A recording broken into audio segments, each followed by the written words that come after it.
History is written by the people who do the harm, not by the people who get harmed. And we need to go back and teach both sides of history. And until we do that and educate the entire human race, this thing will not stop. They keep on telling me there's nothing called white privilege. Give me a break. I don't see any white people going into a store on Oxford Street and being followed. A black man walks in, somebody's following him everywhere he goes. That is basic white privilege. Whether that white person went in to rob the place or not is not going to be thought of that way.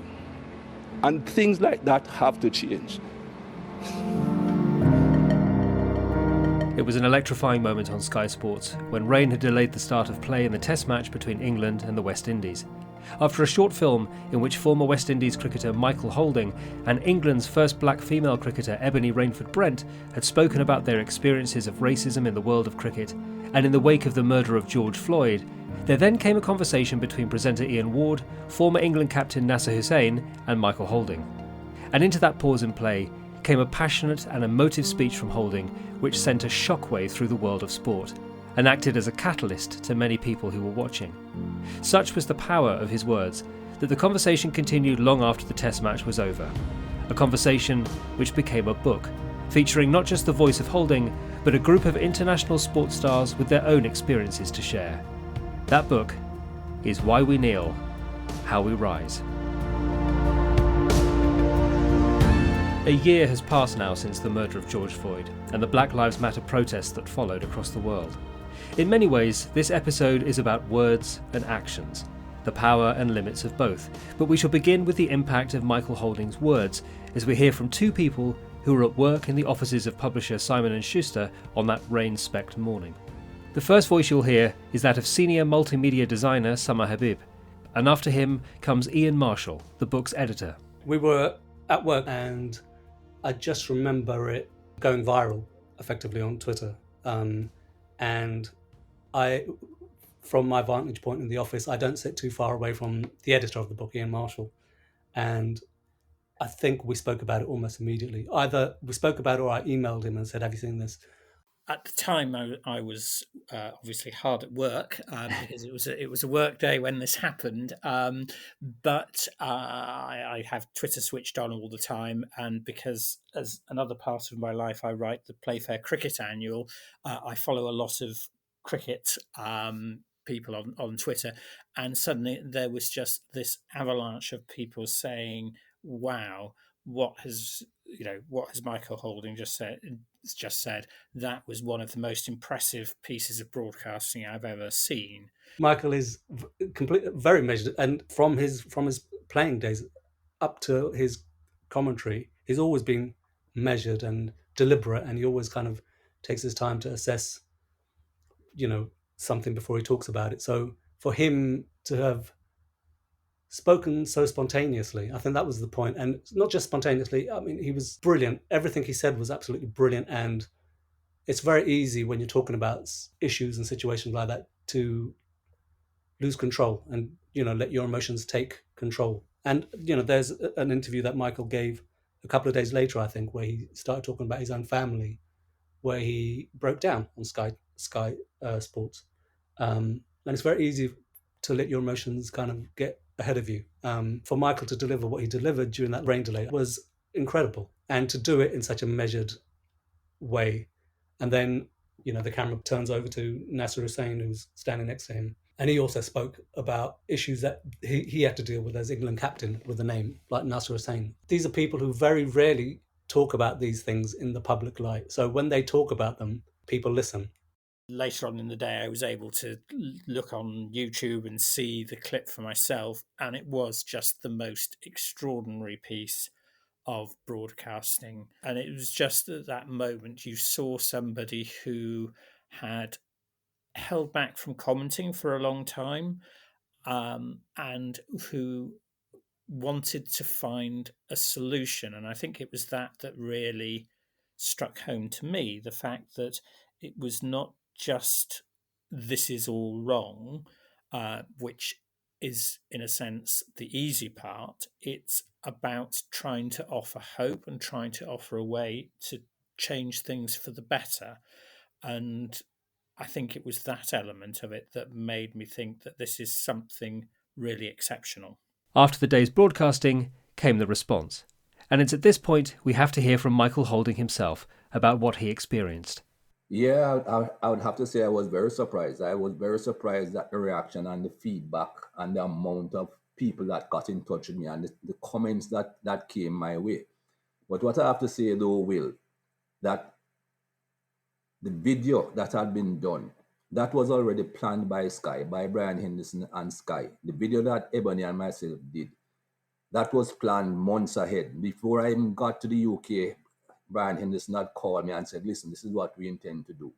The rain only allowed me and Ebony a bit later on to expand on the video and to go deeper into the situation. But that was already planned. But as I said, I was very, very surprised by the feedback, the amount of people that got in touch with me. Thierry Henry, I have watched him play football. I've watched him on Sky as a pundit. I've always admired him. And to get a call from him was shocking, to be honest. I got a call from a gentleman in South Africa, not a call, a message rather, from a gentleman in South Africa that I know because I've been going there the last 7 years or so. An Afrikaans gentleman who people will always tell you, oh, the Africans are so racist. And he messaged me to say, Mikey, well said, it needed to be said. And got messages from all over the world because I have a lot of friends. I have perhaps about 200 contacts on my WhatsApp. And those are friends that I have all over the world. And I got messages from a whole host of them. Positive messages. I did not get one negative message. But how do these various conversations become a book?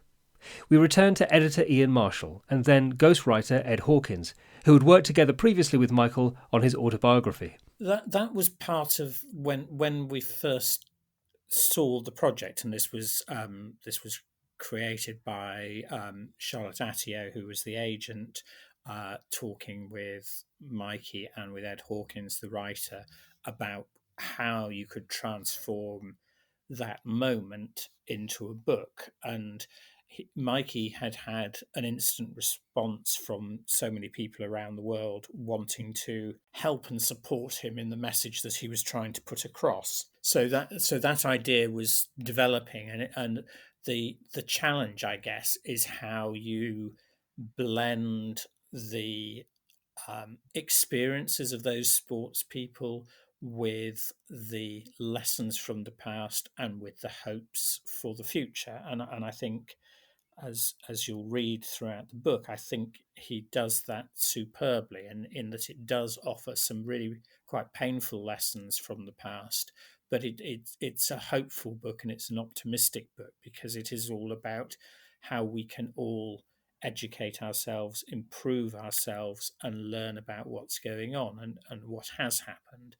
And I think the fact that he talks to everybody in the book is also a really important element in the messaging of what this book stands for.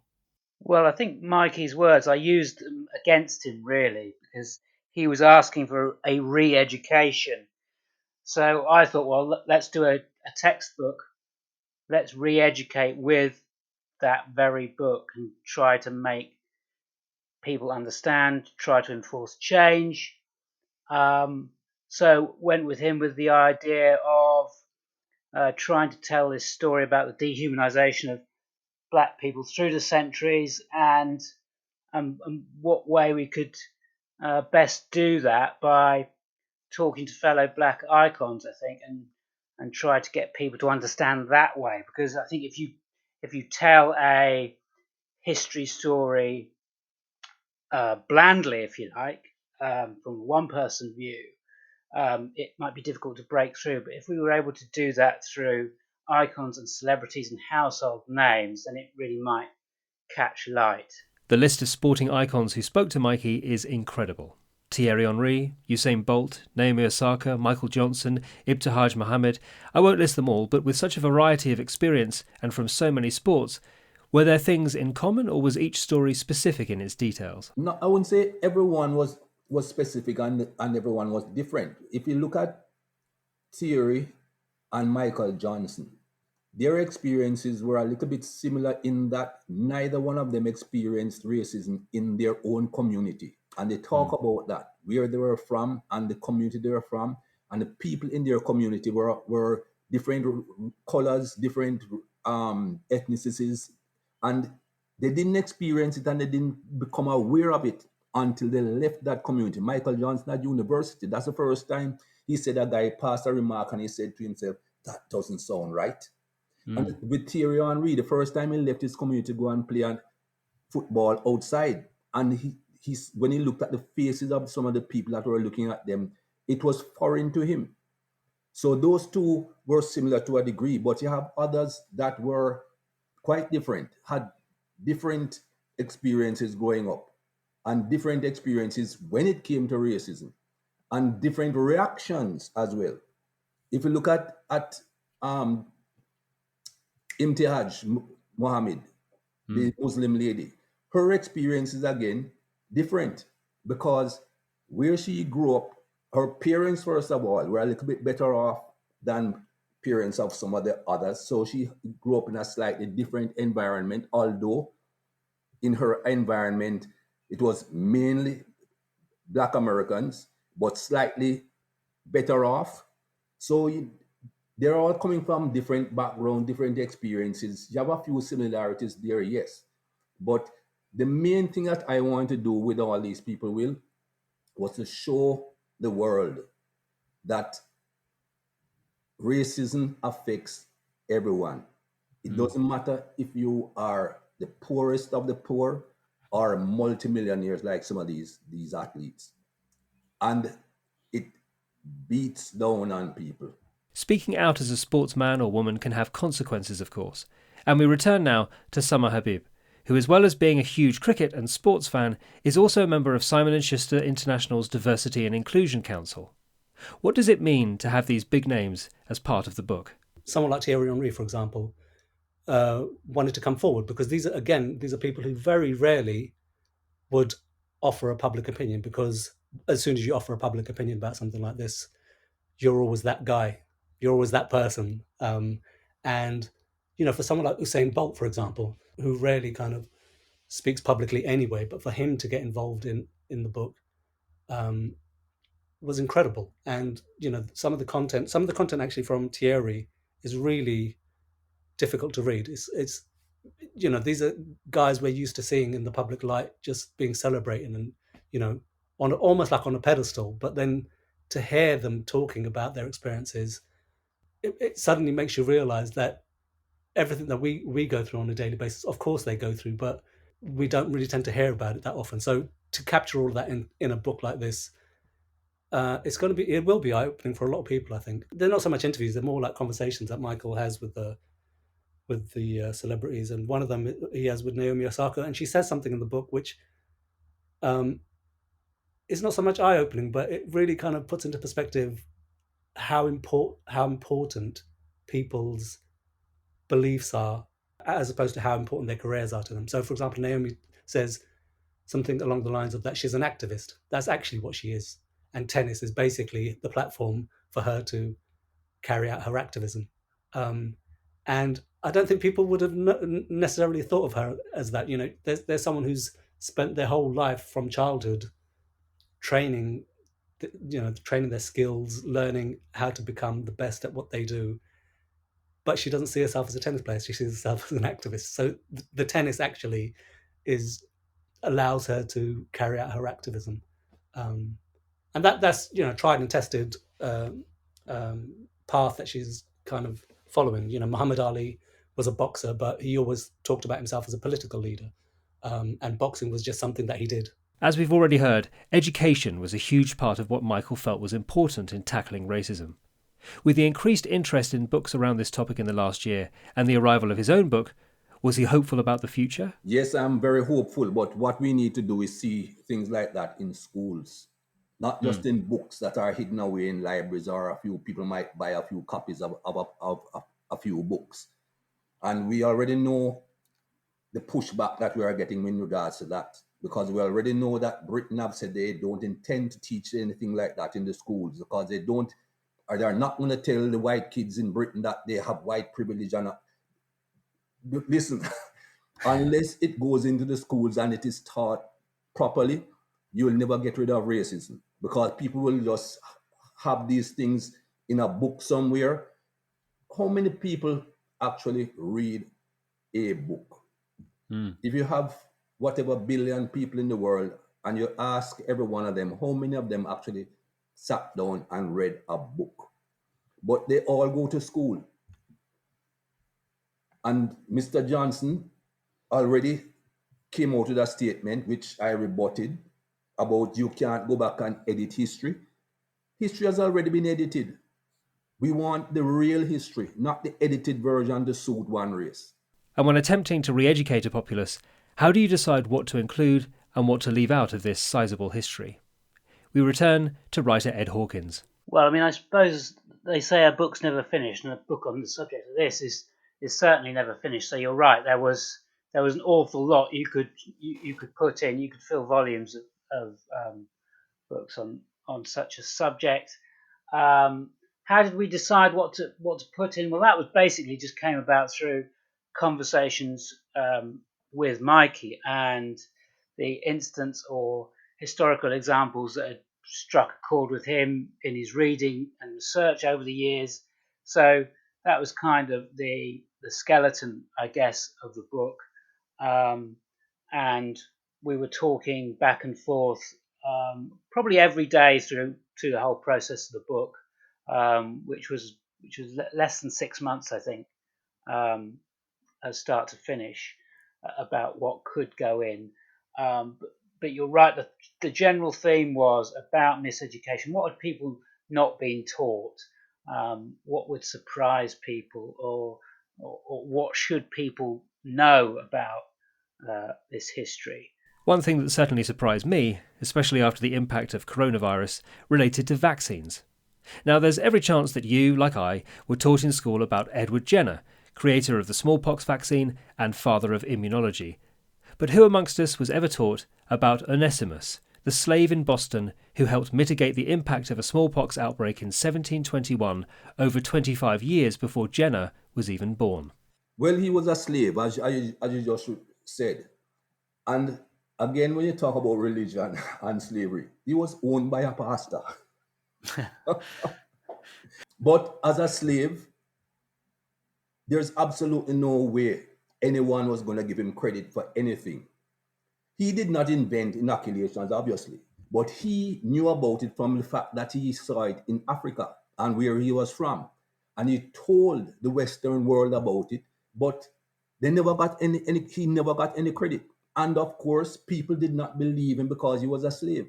Eventually, one slave owner decided that he would try it, and he did the inoculation of his household and his slaves. He lost a few of them, of course, but the majority, I would say about 95% of them were saved, while people were falling over dying. But he's a slave.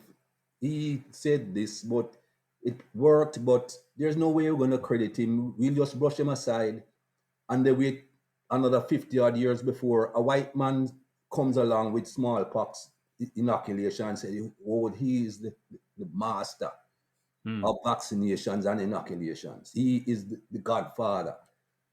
It keeps on happening, Will. If you look through the history, it keeps on happening. Yes, surprised, moved. It could be quite a harrowing research project at times. I think in particular moments that stick with me and will stick with me was when we were researching lynching in the US and how long those incidents lasted into the 60s, which is incredible, and other incidents which you're just not taught about at school, and that might be something like the Christopher Columbus and how he discovered the Caribbean, and you can't see me, but I'm using quote marks for the word discovered, because of course how can you discover a place where people have lived for thousands of years anyway.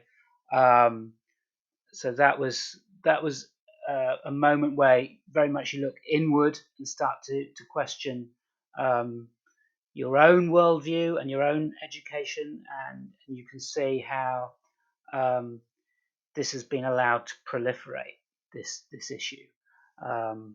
So yes, it was quite a difficult research project at the times because it was very moving, and also to hear Mikey talk about it, who someone I considered to be a friend, was also quite hard at times. Michael Holding has always been keen to stress that he suffered no racism from anyone he ever competed with in the world of cricket. But as a fan, Sama Habib has seen how perceptions change depending on who is in the spotlight. I wanted to make mention actually of something that Mikey does talk about in the book. He talks about Jack Johnson, who's the first black heavyweight champion of the world, boxing champion of the world. And there was a book that was released a few years ago called Unforgivable Blackness, which basically documents his life. And that book is almost like the template for everything that's happened to kind of black and Asian sports people from that point onward. So, when the West Indies become the dominant force in cricket, what happens when they become the dominant force in cricket? What happens is the laws of the game change, right? So the West Indies, who were dominating world cricket with 4 incredible fast bowlers, the law of the game was changed so that fast bowlers can't bowl 2 bounces and over, right? So it basically nullifies one of the West Indies' like key strengths, and then at the same time, musical instruments are banned from cricket grounds. West Indian cricket fans, if you look at any old footage of Michael Holding bowling at the Oval, the West Indies cricket fans are in the crowd with musical instruments. Those were banned from grounds. Flags were banned from grounds, and it just suddenly kind of stalled, their upward momentum, and it's a constant pattern that you see wherever you look. So, for example, when Pakistan won the World Cup, suddenly they're ball tampering cheats and everything that they do. They innovated reverse swing, but when they do it, they're cheats. When England do it, they win the Ashes and become CBEs. Actually, what's interesting, Michael wrote an article about that very thing back in, I think it was about 2007. It was around the July the 7th bombing, I remember, because there was I think the bombings happened on a Thursday, and then there was a cricket match at Lord's on a Saturday. And he'd written an article, I think it was in Cricket Info, and he spoke about how if that had happened in the West Indies or Pakistan or Sri Lanka, if there had been a bombing where people had died, there's no way in the world there would have been a match on the Saturday.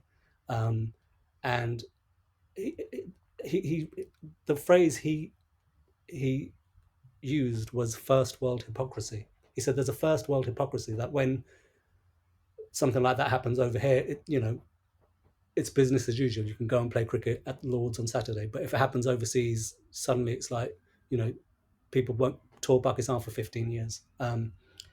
And he talked about ball tampering in that interview. And he said, when Pakistan is basically invented reverse swing bowling, they were looked at as cheats, with this kind of skullduggery. But when England have then perfected it later on with brilliant bowlers, James Anderson, Stuart Broad, are brilliant bowlers who were able to reverse swing the ball, there's no such suspicion over that. and it's that kind of thing where Mikey's always actually spoken about it, but maybe not as kind of openly as maybe he did on Sky Sports. And it's that kind of thing. It's that kind of first world hypocrisy that he speaks about quite a bit in this book. And I think it's something that people should understand. They should understand that there are actually parallel worlds that we kind of navigate.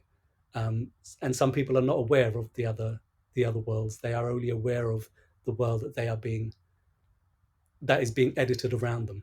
This kind of unconscious bias is exactly what Michael is hoping people will come to understand through reading his book.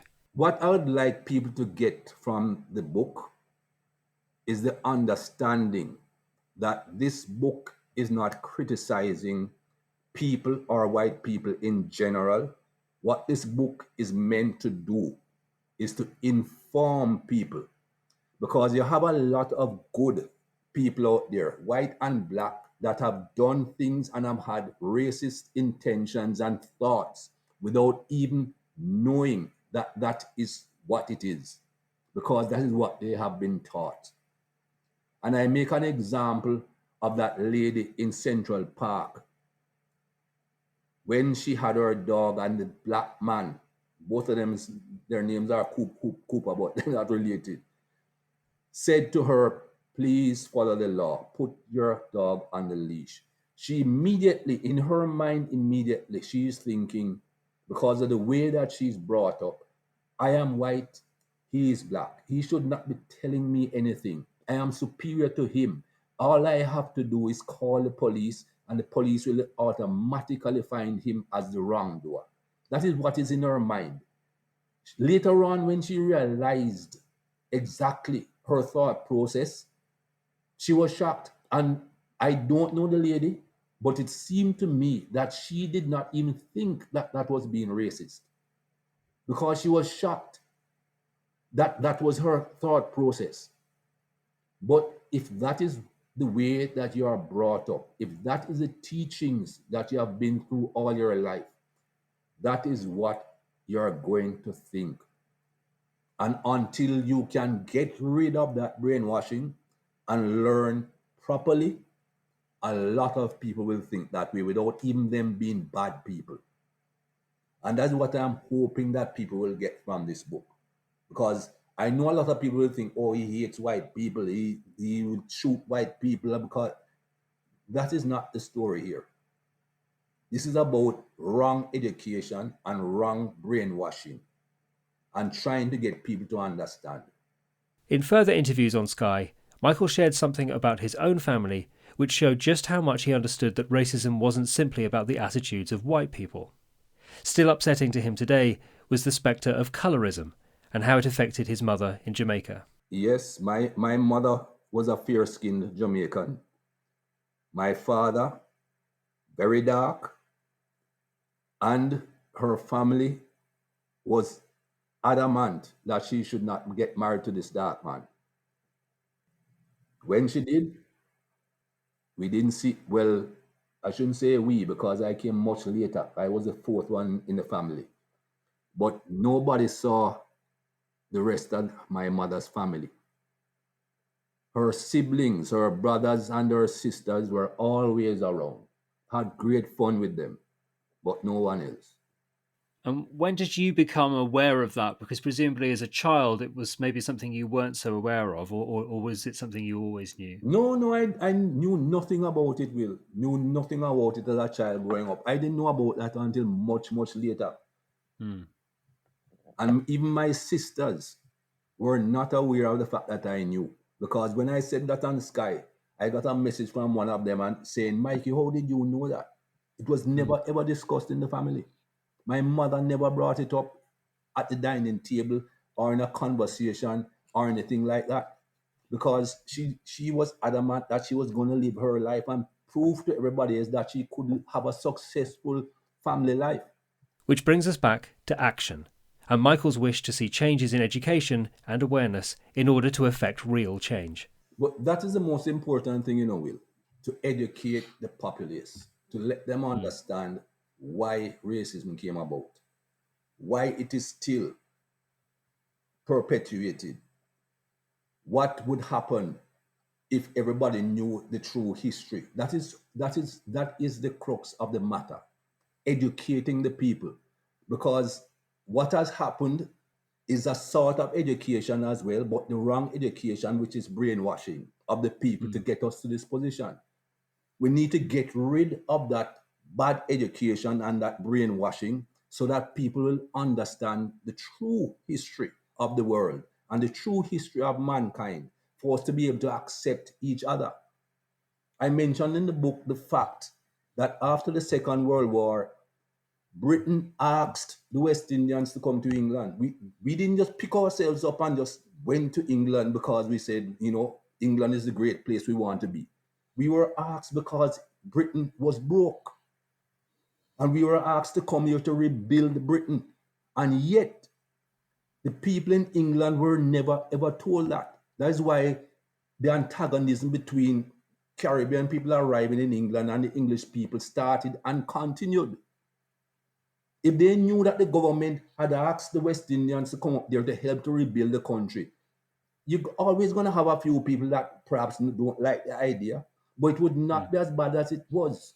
All about education and telling the people. And Britain has done a lot of things in the name of British people that British people don't know about. Sending any book out into the world is fraught with anxiety, but a book like this is a potential powder keg. So we return once more to writer Ed Hawkins, editor Ian Marshall, and designer Summer Habib, to hear some thoughts as the book finally reaches readers. I think one story that I recall from very, very early on when we were starting to write the book, and I think we just signed the contract to do it, and Mikey phoned me up and he said, I'm worried about this book.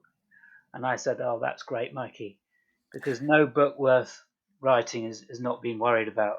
And when you're doing a ghostwriting project, and I had never had any doubts about this, of course, with Mikey anyway, because I've worked with him before and I know how diligent he is. But if you've got a ghost and author who are both terrified of the book, then I think you're going to be okay. Obviously, when as happens with most books, we get them read for libel by our lawyers, and usually they write back at the end saying, "Thank you for giving me the opportunity to look through this. It was an interesting book." But the lawyer we were working with on this case came back saying, "This book is so important. I can't. I was utterly moved and so impressed by what he had to say. I'm so looking forward to this book coming out. I want to share it with everybody. I will be going out and recommending everybody buys this book as soon as it comes out." And that kind of doesn't usually, well, never in 30 odd years of working with lawyers have I seen a legal report quite as effusive about the book as was the case with this. And it was that, you always worry when you take on a book how people will respond to the contents of it, because you can never tell if your own enthusiasm and passion for it will be shared. But to have that first response, as it essentially was from the lawyer, made me think, yeah, this is absolutely what we were hoping for. We have personal affection for him, and we've followed his career ever since we were children, and he's meant a lot as a person way before this book came on our horizon. A book like this, it's great more for the audience, I think, than publishing. I think it's great for the audience to see and listen to what the celebrities that they've been cheering, like Arsenal. Thierry Henry was an Arsenal legend. He's won everything that you can win as a footballer, and just for the audience, for the buying public, to see what he went through as a man, as opposed to seeing him like holding a lot of trophies. I think that's really important. But in terms of publishing, there's a lot of work to be done. There's lots of books that are coming out. Lots of things are happening. Whatever happens is never going to be fast enough. That's one of the things actually regarding the West Indies from the 70s and 80s, and I suppose the Pakistan and Indian teams of that era, is that when they were performing back in those days, the only representation we had on TV we were caricatures on TV. We were, the butt of jokes on comedy shows. And Alf Garnett would have garnered 25 million viewers on peak primetime BBC. So that's why these players in particular are held in such esteem. That's why someone like Michael Holding is held in such esteem, because they were performing during that period and they were heroes that we were able to look at. Huge thanks to Michael Holding for speaking to me from the Caribbean, to Ed Hawkins, Ian Marshall and Summer Habib, and to Sky Sports for allowing us to share the clip at the top of this episode. Why We Kneel, How We Rise is out now.